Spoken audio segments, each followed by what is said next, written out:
नमस्कार मित्रांनो, तर आज मी कांदा भजी करणार आहे. कांदा बारीक चिरून घेतलाय, बेसन टाकले, मीठ, ओवा, खायचा सोडा टाकलाय आणि थोडंसं तांदळाचं पीठ पण टाकले. तर 5 मिनिटं भिजवू आपण.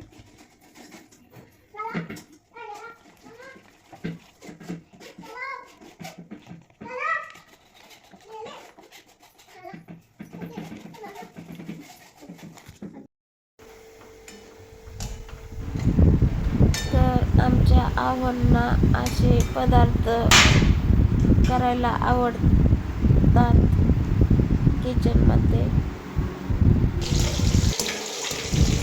तर अशा प्रकारे मिरच्या तळून घेतलेल्या आहेत. असं मिरच्यावर मीठ ती टाकून घेतलेलं आहे. तर पापुड्या तळलेल्या आहेत, इथं टमाशा फुगलेल्या त्या तांदळाच्या पापुड्या, उडदाच्या पापुड्या तळल्यात आणि कुरवड्या पण तळल्यात, छान अशा फुगलेल्या आहेत. इथं असं पुरण वाटून व्हिडिओ